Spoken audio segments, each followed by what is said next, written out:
You're excited about my stretch.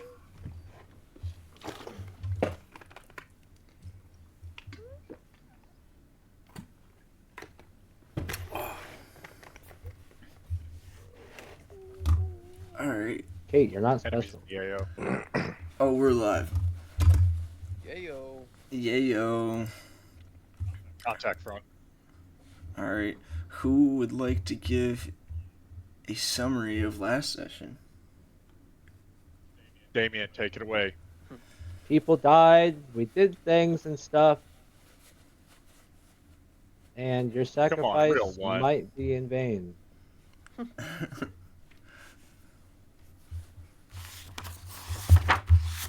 My memory isn't too good to be doing that shit, so I'd have to write down everything. Oh, you're good. Anybody All right. else? Fuck. There we were, facing off against a tree that we blew the fuck up, straight to Kingdom Come. And then he was like, nah, fam. He decided to get up and try some shit. And we said, nah, fam, right back at him. And Damien pulled out his arrow of slang and shot the absolute dog shit out of a tree. I have everything I forget. Oh, yes, Sam. on 3. Sam was fucking dropping that motherfucker with firebolt from across the map, and now he's even fucking stronger because he just got another level. Okay. And then after we finished up with that fight, we moved into the green room, where I believe we are mid-combat. Mm-hmm. Is that accurate? That's accurate. Fuck. The disembodied voice of the DM coming from the kitchen said, as he returned, oh shit. His stomach rumbles with hunger because he forgot to warm up his leftovers.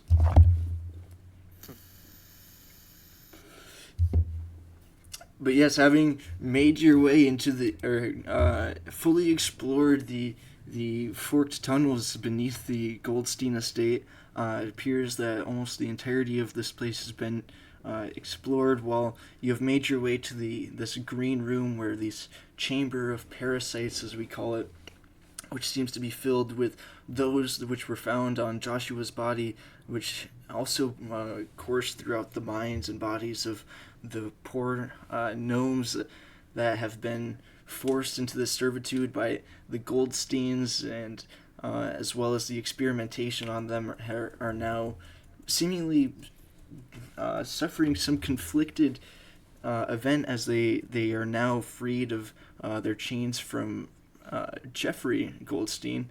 However, there still seems to be some power that rules over them.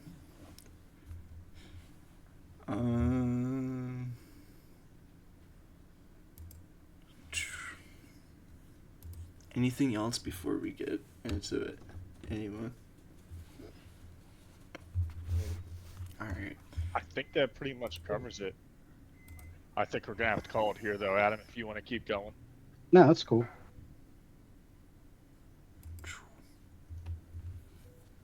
Alright. I'm in a cutscene. Give me 1 sec. Green light radiates throughout the chamber. Servants of the Goldsteins now freed of the barbed chains enthralling their minds, still battling the parasites within their bodies. The familiar, smoke-shrouded black-cloaked figure you felled in Kalaman, leaving Horam inches from death, as he himself stands before an elven priest wearing white and gold robes adorned with the harbinger crest of a rising sun. Whilst Demarcus remains charmed, unable to aid your dwarven companion, the recently freed parasites, shattered from their chambers, wriggle towards the opportunity for a fresh host. A mysterious tome sits at the podium before a huge statue of what appears to be a frost giant. And Rakan, with still fresh visions of Jeffrey Goldstein stitched to the trunk of the tree as it was set ablaze, you are taken back to another fire, as the smoke clouds you, and the fields of ember leaf that you tended to just this morning have been caught in a blaze. You feel your mother's hand guiding you towards the heartwood tree. Managing to raise a free spirit as yourself, especially these recent mischievous teen years, you've never witnessed an ounce of fear or even worry on your mother's face. And having taught you her druidic ways of her circle, you've always recognized her certainty and awareness of the surroundings. Then now you see, for the first time in your life, a look of distress as she turns to you. It's odd seeing her usually sternly raised brow furrow as with a tremble in her voice she turns to you and utters, Where's your father? We must find him. Rakan, last that you had seen, he was approaching the Mothwind Forest with Akshar and Kazon Wind. He's in the forest. She turns to you. Okay, come with me. We must protect the sapling. And you feel as she leads you through what will soon be a field of ash. The flashes of light gleam through the walls of smoke as pain-staked wails and gut-wrenching battle cries of your friends and neighbors can be heard through the fog of war, along with the skittering of Thornbarrow foot soldiers surrounding you, shrieking as they invade your home.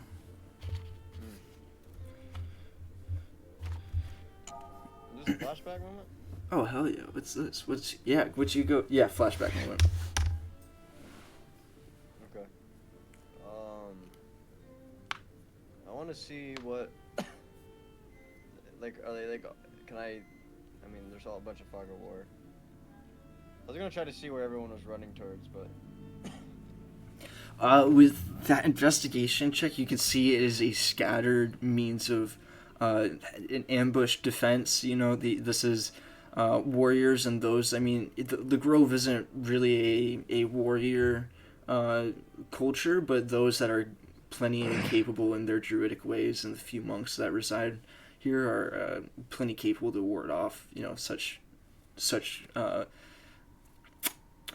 foes. However, in this manner, it seems that they have been caught off guard and do not have that means as they usually do.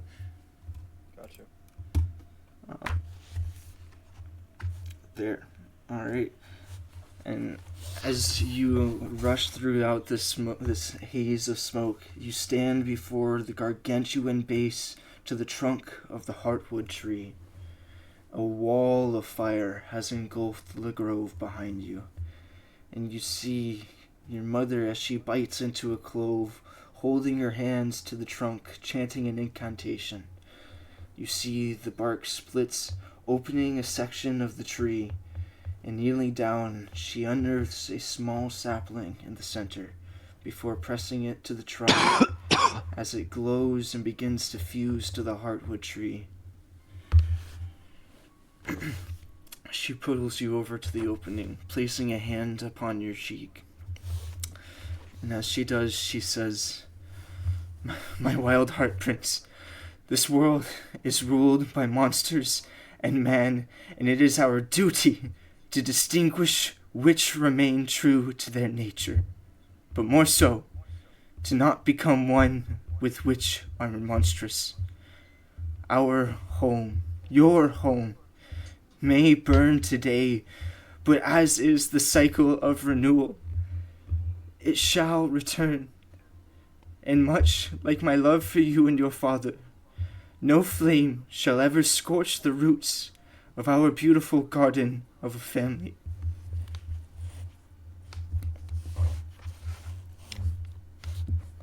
She looks up, clenching your hands so tight you can't tell who's refusing to let go right now, whether it's you or her. You see with tears in her eyes. And when our garden is restored, our seeds of hope will sprout to a glorious forest. She stands, lays a small kiss upon your forehead before letting go. But I will not allow you to burn alongside me. As she pushes you deeper into the opening of the tree, you see as the trunk begins to close, walling you off from your mother. And as she utters, "Under the moon and stars, my love will always find you."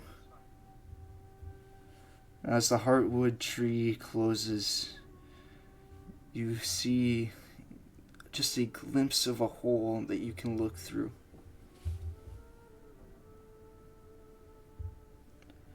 And as you get close,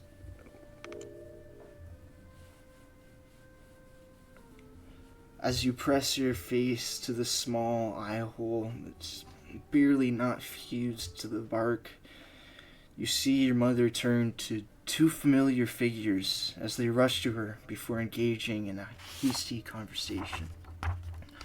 And though not able to make out, you can recognize these figures as Akshar Zish and Kazan Wind, who just this morning you had seen venture off with your father into the Mothwind forest. And as they're clouded by the smoke, you see your mother step out, though into the battle, fighting alongside. You see they are fighting amongst a fury of soldiers of Thornbarrow. As you witness the silhouettes of the fight, you see she fights viciously, flowing between transformations of unseen beasts you've never even known to exist, while summoning beams of moonlight. And after watching this fight rage for nearly what feels like 20 minutes of a frenzied battle, a figure soars through the air, kicking Aksh in the chest, sending him flying towards the heartwood tree. And the 15, you see that the kick creates a small ripple of energy that you've only seen come from one man, your father. Racing out of the smoke, Kaze kneels above Aksh, begging him to get up, as your mother stands between them and your father. You can't hear the words. All you see is your father's somber, conflicted expression, his wraps coated in blood. And as your mother begs him, much like how she'd beg you to not stay out so late, you see she inches closer, as your father can't manage to lock eyes with her. As she gets close enough to grab his hands, he finally raises his head to meet her gaze. Only now, too late. As faster, with a blink of an eye, a large, spiked end of an object pierces through her chest as her body begins to raise in the air on the end of what you see is a massive spider leg.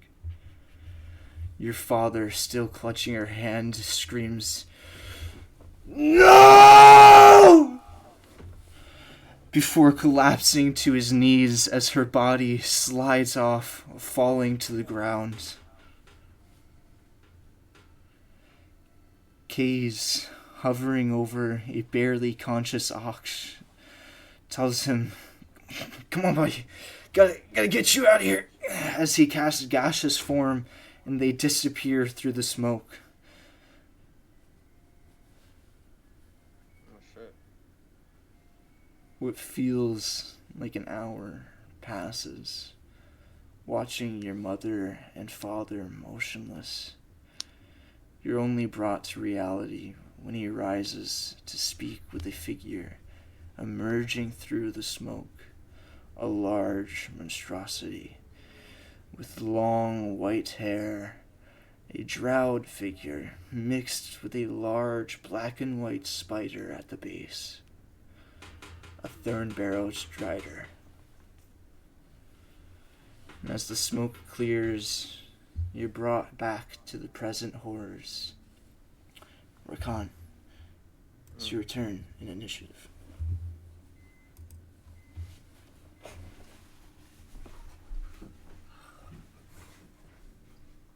already know what I'm doing.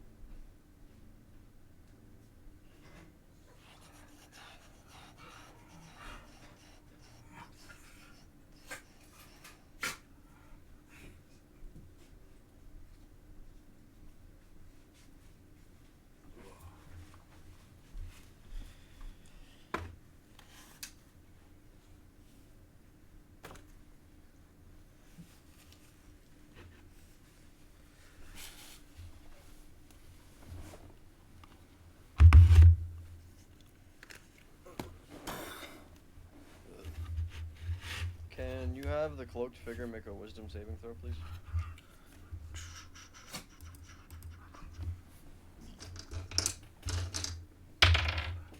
What's the DC? 15.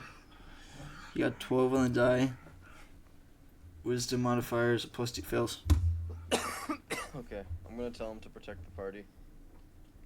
And, Is that Gaius? yep. Gotcha.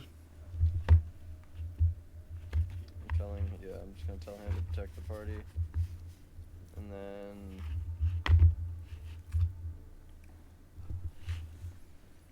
I don't have any bonus actions or anything besides wild shape. I'm going to move over this way a little bit here. Is there a map up right now? Good point. Thanks, buddy.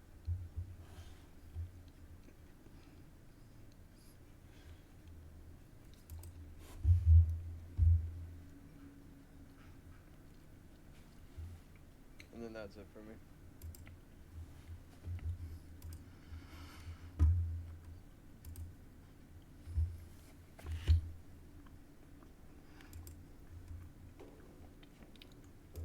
Are there any limitations on Gaius, like specificity? I didn't think so. It seemed pretty, like, all around, right? What? You can issue any command you choose short of an activity that would result in certain death. Should you issue suicide, the spell ends. Yep. I just want, like, the specificity of the, like, command. I didn't know if it stated like that, because I'm pretty sure there's some that say, like, you could only use, like, one word, but this is not the case for Gaius. So, alright, you cast that. You see, not reacting immediately, a small gaze towards the party and himself, or the dagger in his hand as the cloaked figure stands above DeMarcus, or in front of DeMarcus. Alright, that's it for your turn? Yeah, I scooched over to the right. That's it, yeah. Alright. If anybody wants, give a perception check. I would, but I'm charmed.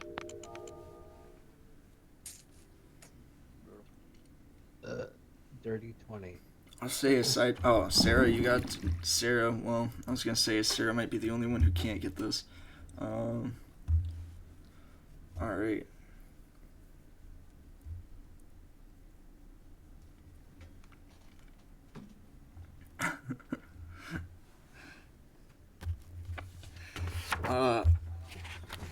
For those around, I'll say Rakan. Wait, you got. What the fuck? How do you have a +11 to perception? Who? Is that really a nat 1, or do you have like a jack of all trades where you can't get below a 10?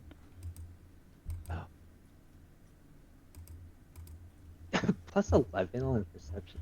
Right, like what? Oh, fucker. I don't know where these things are coming from.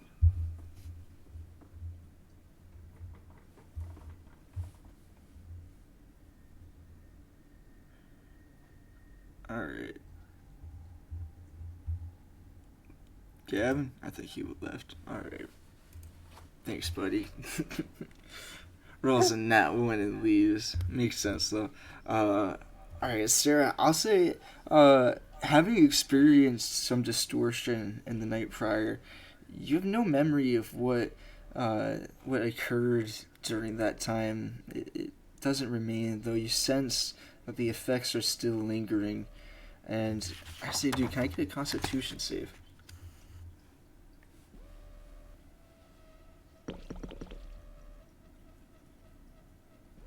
Well done.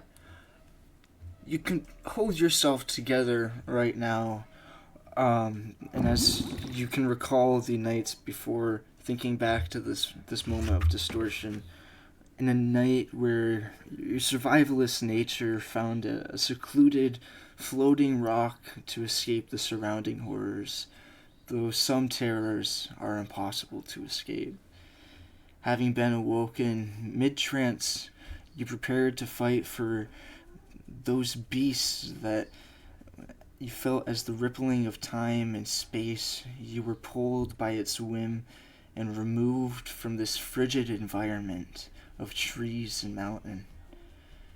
As you are, you're blinded by a flashing of lights, strapped to the faces of enormous steel buildings ascending to rock high above. You see a small airship, though appearing much more sleek and advanced, flies inches above your head before exploding and barreling down an alleyway. Afterwards, you hear, "Death to Tekor!" as another explosion occurs, and you see men made of metal hold up arrowless crossbows, firing beams of light into a crowd as a voice high overhead bellows, "Level wide lockdown." A rugged and sharp-jawed elven man with round ears, round, rushes out of a store, ushering you inside. "Come on, gorgeous, now is not a good time to be outside." As he guides you into the store, you see as another flash of time and space. Apart from the faint memory before, you're unsure of how much time has passed. Though clutched in your arms, you see that the same round-eared man lays in your arms, bleeding from the mouth, as several holes riddle throughout his body. The man seems much older now, unsure of his physiology with these round ears. Perhaps an eon has passed, a few centuries, though as his once black curly hair now is dulled and gray, with wrinkles along his face. Holding a hand to your cheek, he says, "You're right. It worked." He brushes a tear from your cheek. You don't even recall shedding it. "Hey, don't cry. You got out. That's all that mattered. God, you're as beautiful as the day we met." As he begins coughing up more blood, if there's one thing I'm grateful for, the time I spent with you and our beautiful family was a treasure I never deserved. Don't blame Egan. Just remember me and our boys. My love may have but a final taste of your lips. You see this aged, elven, round-eyed figure. Sarah, what do you do? I give him a big old sloppy kiss. I just You messaged see- you, Marcus. As the light fades from his eyes, you have no memory of who this man is, but you give him this final request. And miles ahead of you, you see a spire stretches into the heavens as a swarm of creatures fly above. Between you lies a field of decay, teeming with monstrous entities, feasting upon remnants of would-be heroes. A mystic gateway atop of the spire, as a worn bow and a quiver holding only 3 arrows by your side. Undead beasts begin to approach, now setting their eyes on new prey. The skeletal remains of a drake rises beside you. Sarah, locking eyes with the approaching horde, the final glorious chapter for Sarah holds many mysteries to be uncovered, but one that is certain was her determination to return to her party. Can I get a con save with disadvantage?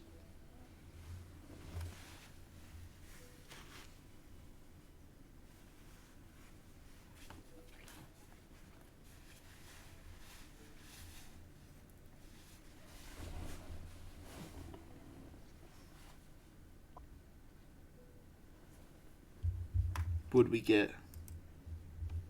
That was 5. I don't know who I speak to now, Damien, but as we return to the present time, the shroud of Sarah has faded, and I'd like for you to describe what and who everyone sees now.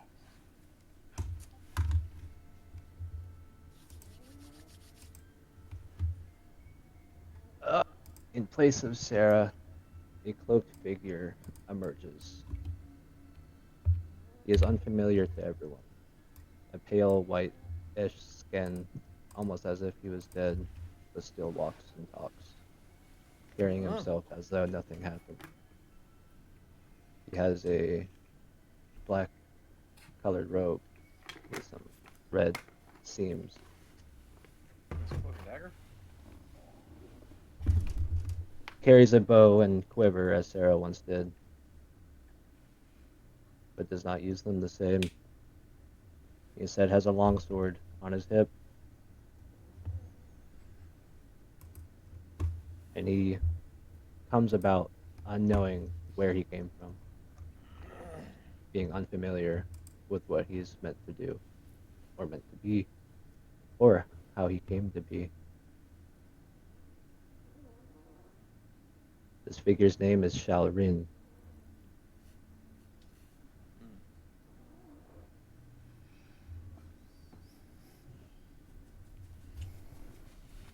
That is all. Hell yeah. Who the And fuck is Sharon. that? Do I see this happening? I think you rolled a nat 1 on your perception check, right? Yeah. Yeah, I think you are caught in the haze of battle, and you just see the silhouette of what would have been Sarah, and you can't quite make out.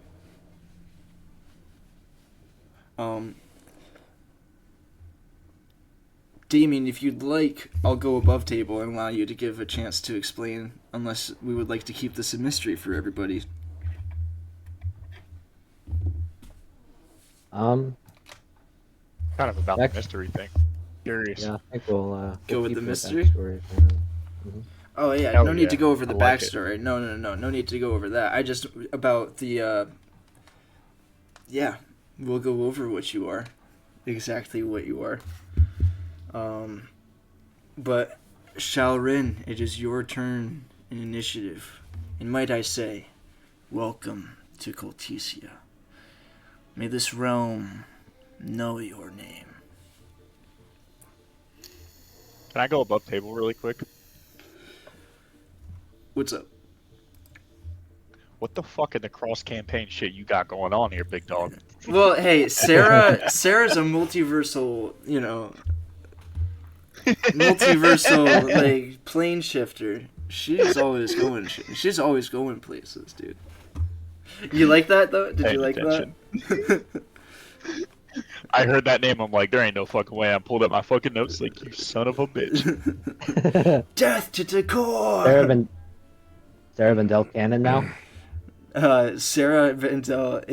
There's also been clearly an established time gap too of there. So there's some time where Sarah's in Abaddon. Jesus Christ. Okay. Stand by for our next fucking subquest.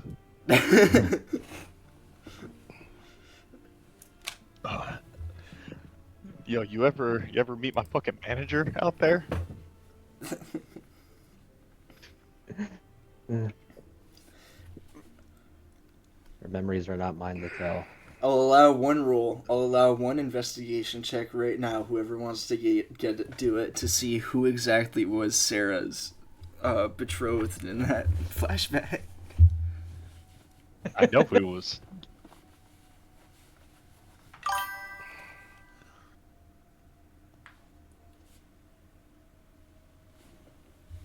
Nobody? Alright, Oh, wait, Shelrin, why it's your time. Ah, fuck. 10. 10? You guys have met them within the last 2 or 3 sessions. Bum, bum, bum, bum. It's the Tabaxi fighter. She's gay. Got a sex change after losing Sarah. It was a round-eared figure. You guys haven't met many humans in Abaddon yet, I don't think. Oh, it was the dude in the black coat who gave me a card that I threw into the fucking. That I guy was a littered. drow. That was a Now I drow. got fucking dirty ass drow. Exactly, because I remember that because that's how that was I was trying to pick out a picture for this guy, and I was like, oh no, I specifically remember that part, so I have to look for that. Like, I have to look for a drow picture. But yeah, Shalrin, is your All right. turn. Oh, yeah. I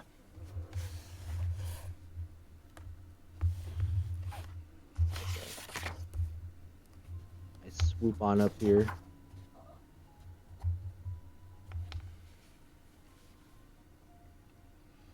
Oh, I feel you, I'm Sam. going I to- got a headache today.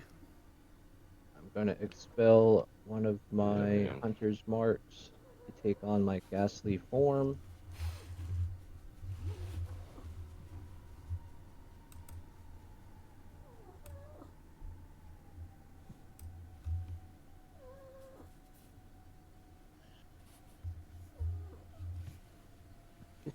I gain a +1 to AC, and then the cloaked figure.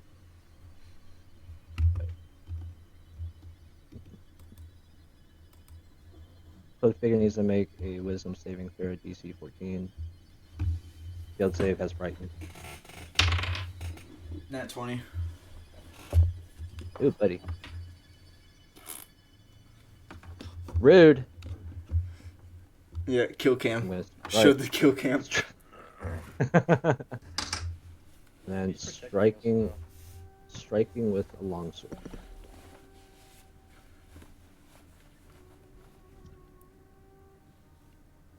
Alright. Hits. Right now. He's on our side right now, yeah. For 7 whole damage. Alright.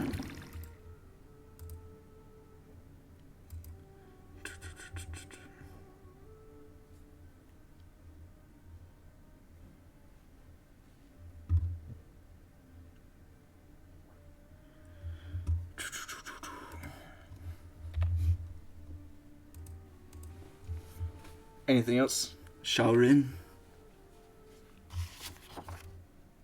And then after making that attack, I will be doing another attack with the longsword. Copy.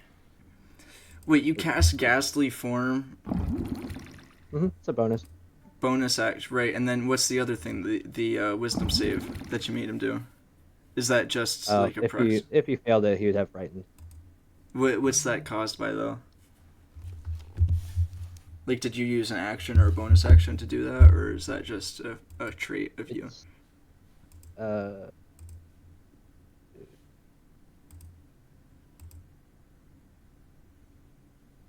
boom. When you transform, and at the start of each of your subsequent turns, each creature of your choice in a 10-foot emanation originating from you makes a Wisdom save throw. Perfect. On failed save, creature is frightened. Just had to make sure, because action economy, I just wanted to be aware. Now we know for future instances, so it's like DeMarcus causing someone to go prone. I'll just know from now on. Be like, yeah, Sarah or Shaurin's in your shit. You're gonna roll a save. Is that any creature or all creatures? His choice. Creature of my choice. Okay, cool. See, senor. Trying to be fair here. Didn't want to. And then miss that out on second getting attack frightened does while 3 I'm actively damage. charmed.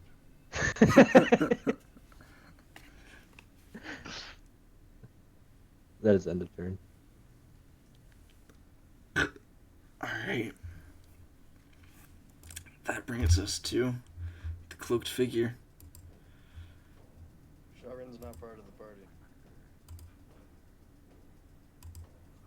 By the way, What do you mean right now?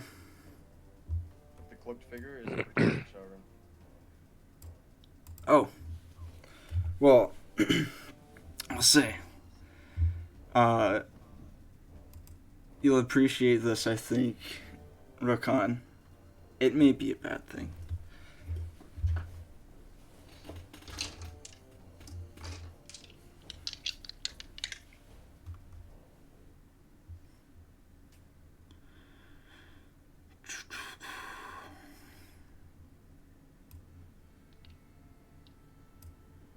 Alright.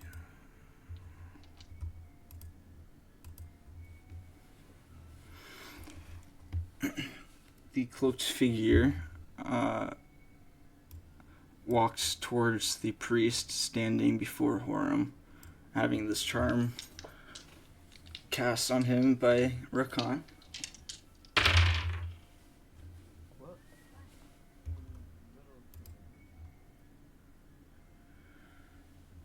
What do you mean, why?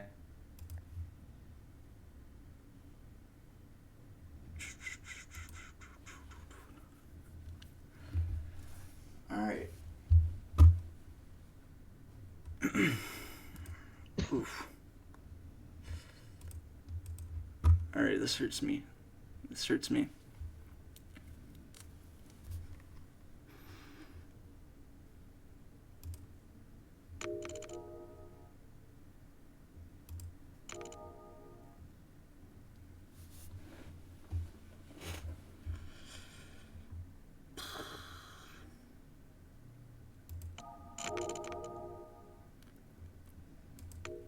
Jesus.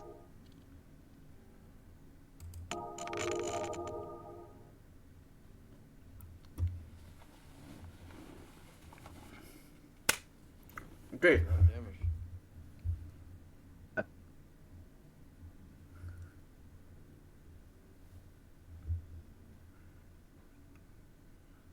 I just need a second. 79. Plus 3. Phase 2. Did it do the poison? No. This 46. 46. Right there. 20. Okay, so 11.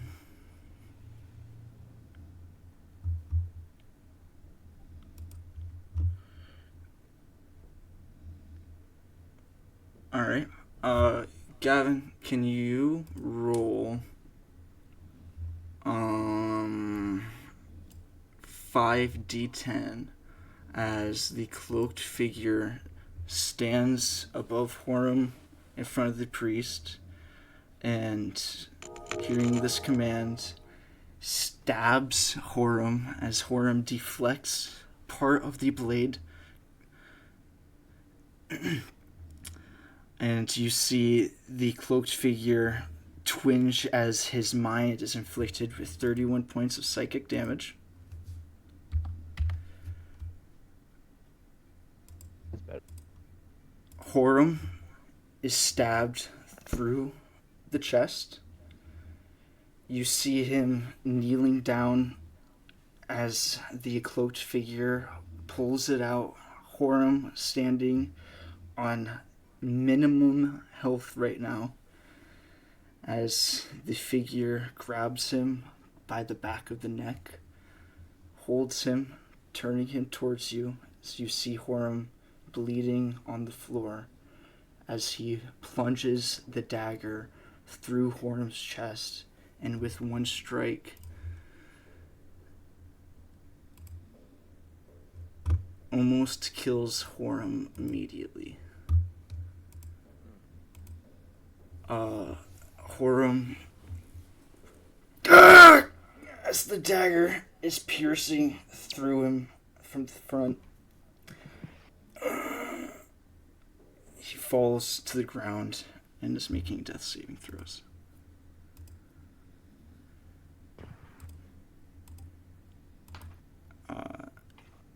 The figure is going to turn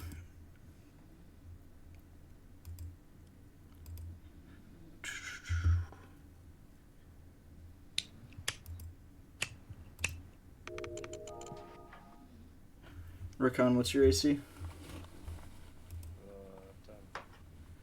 10. He turns towards you and is going to fire a bolt as he deals Wow. 15 points of piercing damage.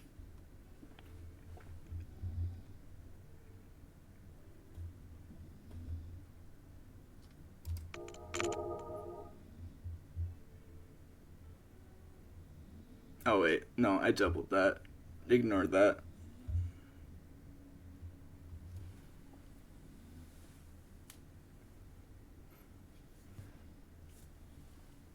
Alright.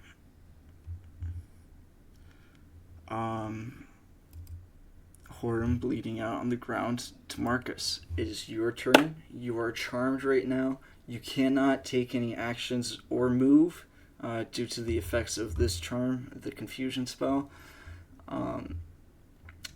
If you would please go ahead and make a wisdom saving throw.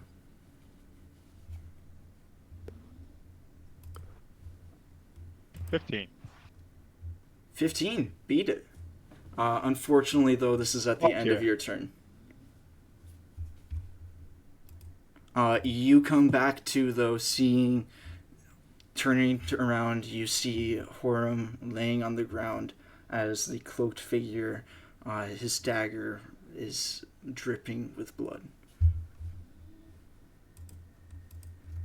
I give myself a headache.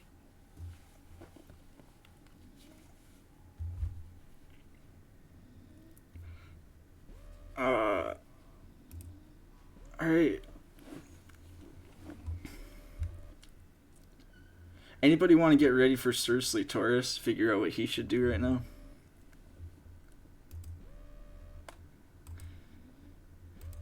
Yeah, I got it.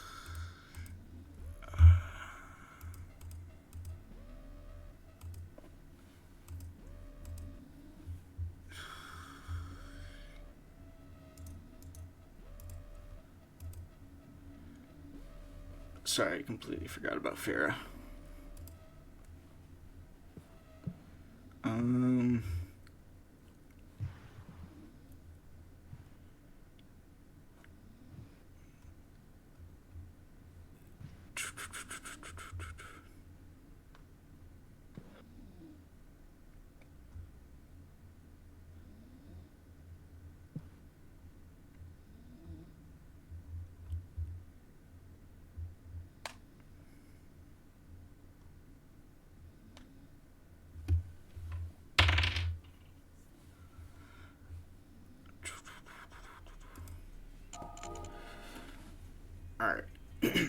Pharaoh rushes forward. As she does, she blows on her flute, plays a little tune, casts heat metal, causes the cloaked figure to drop his dagger as it begins to burn. He takes 8 points of damage. Or sorry, what was that? Did I roll 10? What was it? I think it was a 10, wasn't it? Alright. And with that, she's also going to... Sorry, I feel like I'm misappropriating action economy.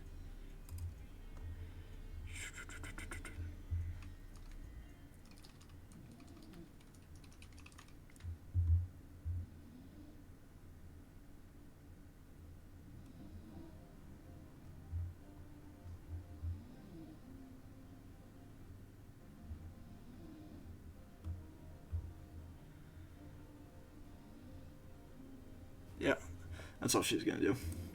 Alright. The High Terran Priest, my guy,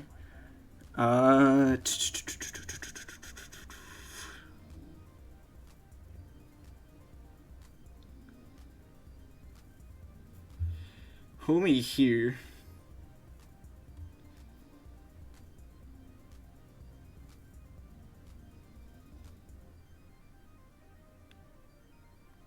Do we want to start shit immediately?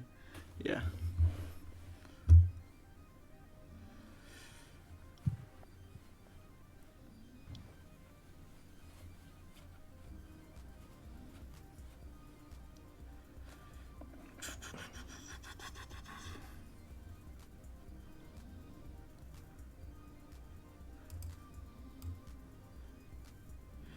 Alright. The Hyterian priest rushes towards the podium at the center of the room, grabs this ancient, deathly looking tome, and as he does, you go ahead and give me a perception check. Anyone that.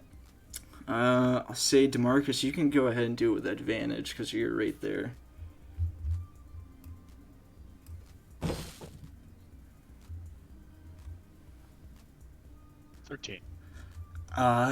You see as he grabs the tome, his hand begins to experience some withering effect, and as he grabs it, the giant statue behind it, something just seems off about it as the book is removed, and as he grabs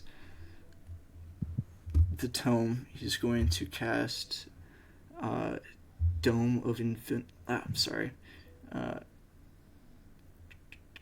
Globe of Invulnerability, as a giant orb surrounds him and those within it.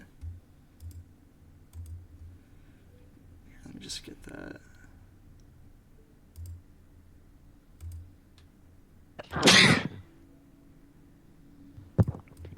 Who just sneezed? I did. Bless you, Sam. Thank you. Ooh, jeez. Alright. A little bullshitty, I know, but hey. Globe of Invulnerability.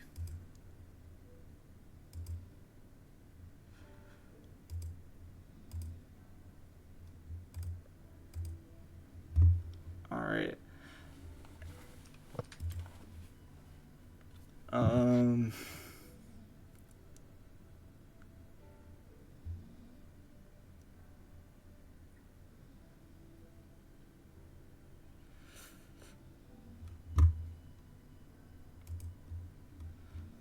That is going to take us to Grant. Grant's gonna fucking smash some shit.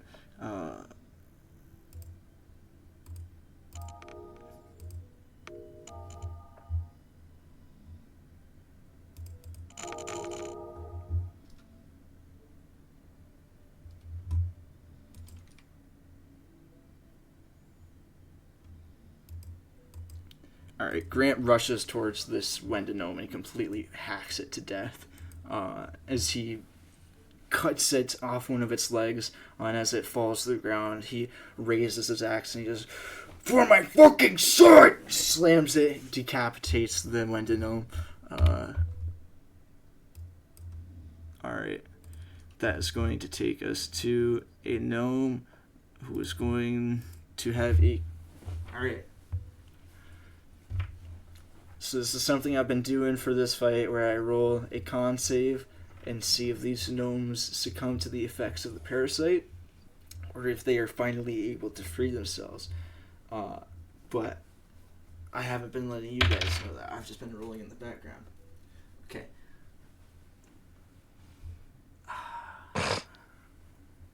He does not succeed, I don't believe.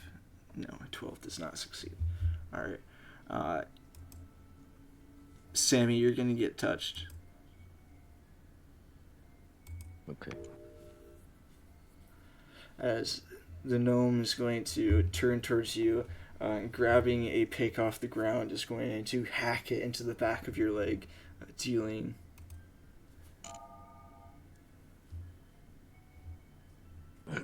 4 points of piercing damage. And with that, we are going to go to...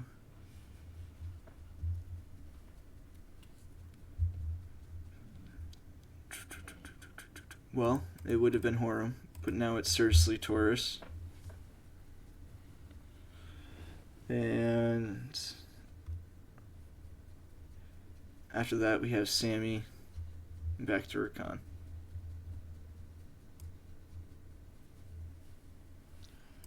Cersei Taurus is just gonna hit him with the old Sorcerer's Burst.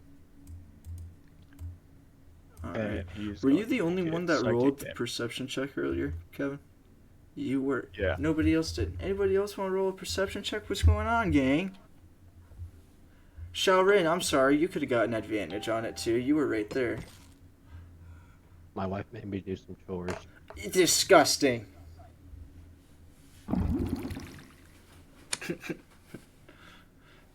Alright. You see as the eyes... Here, let me just get to this fun part. As the tome is removed from the podium, the eyes of the giant statue flash blue before the great axe by its side shifts into a battle-ready position, shaking away the rocky shell surrounding it to reveal a frost giant donning ancient armor and great wounds, revealing its rib cage and blows that previously defeated it. As I no longer hide and reveal my statue. Ah, Witness it. Osborne. It has been witnessed.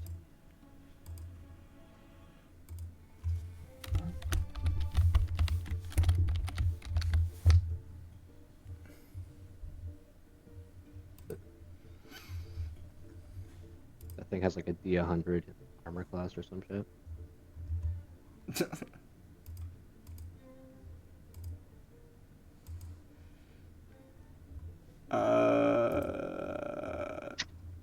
Alright, sorry, Kevin. Back to Cersei Taurus. 6 psychic damage on the gnome, dirty 20 to hit.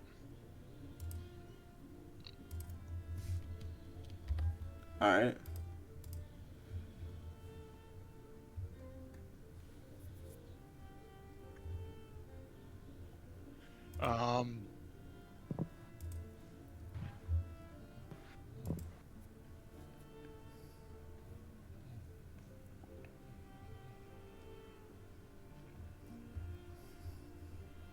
And I can't look at what all these bonus action things are. Or how many sorcery points he has.